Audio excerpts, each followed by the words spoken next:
Assalamualaikum warahmatullahi wabarakatuh. Selamat pagi anak-anakku kelas 11. Alhamdulillah pada hari ini kita ketemu kembali dengan materi pendidikan agama Islam dan Budi Pekerti, di mana minggu yang lalu Bapak membahas tentang apa itu iman. Iman yang berkaitan dengan kitab-kitab Allah, juga perbedaan antara kitab dan suhuf. Untuk kali ini kalian bisa buka di halaman 7. Halaman 7 masih di bab 1, yaitu tentang kitab-kitab Allah dan penerimaannya.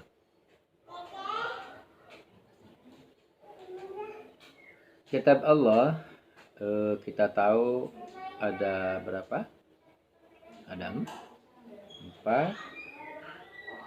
Yang pertama kitab Taurat. Kitab Taurat yaitu kitab yang Allah turunkan kepada Nabi Musa alaihissalam untuk pedoman umatnya kala itu, dan ini wajib kita imani keberadaannya, bukan diimani isi dan tuntunannya, tapi mengimani keberadaannya sesuai dengan firman Allah surat Al-Isra ayat 7. Surat Al-Isra ayat 2, wa ataina Musal kitaba wa ja'alnahu hudan li bani Israila alla tattakhidhu min duni wakila. Wa ataina, kata Allah, dan kami berikan kepada Musa al-kitaba, kitab, dalam hal ini yaitu kitab Taurat, pada kami. Wa ja'alnahu hudan li bani Israila, dan kami jadikannya petunjuk bagi Bani Israel, yaitu dengan Fir'aun. Wa alla tattakhidhu min duni wakila. Alla tattakhidhu min duni wakila. Dan janganlah kamu mengambil atau berlindung selain aku, kata Allah. Baik, di sini jelas bahwa selain Nabi kita Muhammad SAW yang menerima Al-Quran, ada juga nabi-nabi yang lain yang menerima kitab-kitab Allah, yaitu yang pertama Nabi Musa alaihissalam menerima kitab Taurat. Kemudian yang kedua kitab Zabur. Kitab Zabur ini turunkan kepada Nabi Daud alaihissalam. Sama, kitab Zabur pun berisikan tentang wahyu-wahyu Allah yang disampaikan oleh malaikat Jibril, kemudian disampaikan kepada umatnya kala itu. Kita tidak wajib mengimani isi dari kitab Zabur, akan tetapi yang wajib kita imani adalah keberadaan kitab Zabur, bahwa kita percaya kalau Zabur itu ada. Apa isi dari kitab Taurat dan kitab Zabur? Kita akan bahas di pertemuan berikutnya. Namun sepintas, kitab Taurat berisikan atau isi pokok kitab Taurat kita kenal dengan 10 hukum atau 10 commandments, yaitu tentang menghormati dan cinta kepada Allah saja. Kemudian mengkuduskan hari Tuhan, hormati ibu bapakmu, jangan membunuh, jangan berbuat cabul, jangan mencuri, jangan berdusta, jangan ingin berbuat cabul, jangan ingin memiliki barang orang lain. Nah, kalau kitab Zabur itu berisikan tentang nyanyian-nyanyian yang mengesahkan Allah.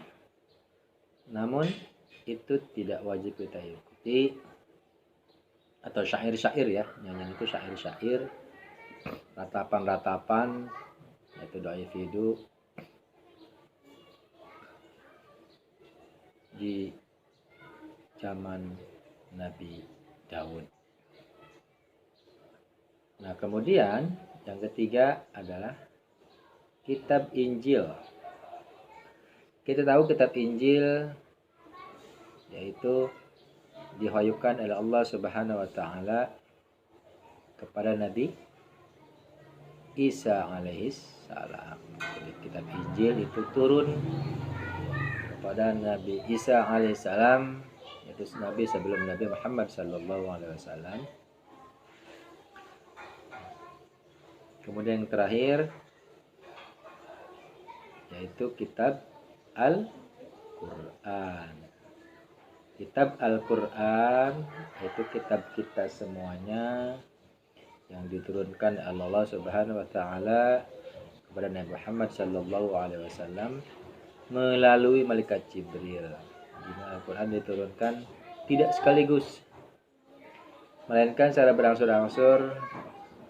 Waktu turun Al-Qur'an pun selama 23 tahun, atau lebih pasnya 22 tahun, 2 bulan, 22 hari. Terdiri dari berapa? Terdiri dari 30 juz. 30 juz, kemudian 114 surat, kemudian 6.236 ayat, kemudian terdiri dari 74.437 kalimat, dan sebanyak 325.345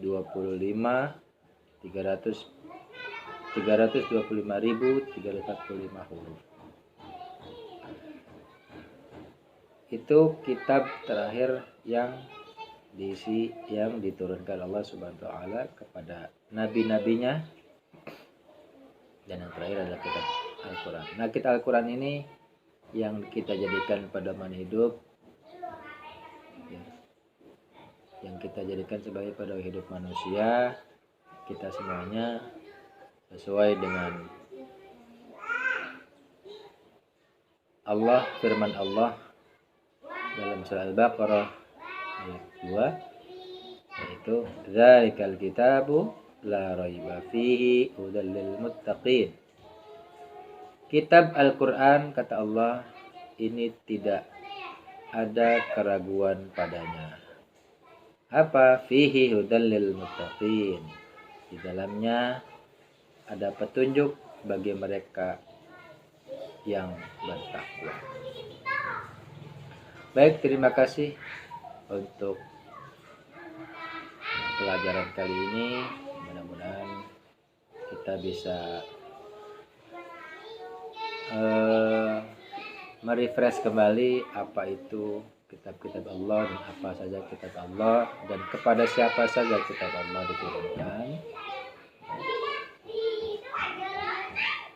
Karena nanti ada nama-nama lain selain Al-Qur'an, atau nama-nama lain Al-Qur'an, selain Al-Qur'an, nama-nama Al-Qur'an.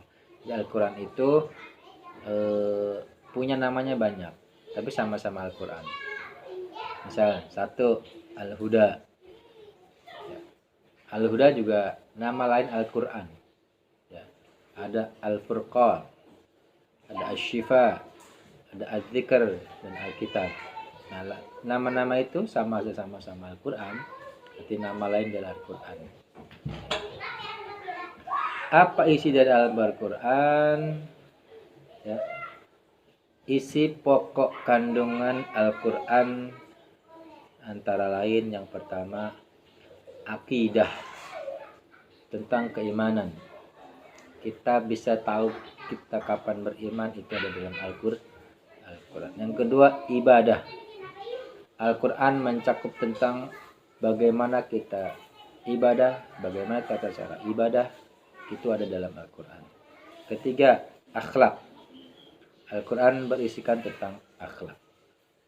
Yang keempat muamalah, dengan hubungan sosial antara manusia dengan manusia yang lain, antara manusia dengan Allah, dengan manusia dengan makhluk yang lain. Itu namanya muamalah. Kemudian yang kelima adalah kisah. Al-Quran itu isi kandungannya ada kisah-kisah, sejarah-sejarah, cerita-cerita, kisah nabi-nabi sebelumnya, kisah sahabat-sahabat sebelumnya, dan sebagainya, kisah umat-umat sebelumnya. Dan yang terakhir, isi pokok dari Al-Quran itu adalah semangat mengembangkan ilmu pengetahuan. Itu beberapa isi pokok dari Al-Quran. Demikian materi terakhir di bab 1. Nanti Bapak ingin membuat soal atau pretest tentang Al-Quran sebagai pedoman hidup atau apa yang dinamakan tuntunan umat manusia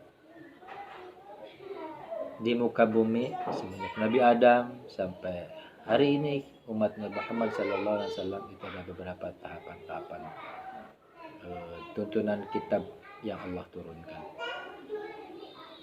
Kurang lebihnya Bapak mohon maaf. Mudah-mudahan kita masih diberi kesabaran, diberi kesehatan dalam menjalankan ibadah, dalam menjalankan aktivitas kehidupan. Mudah-mudahan Allah berikan selalu pada kita semuanya. Wassalamualaikum warahmatullahi wabarakatuh.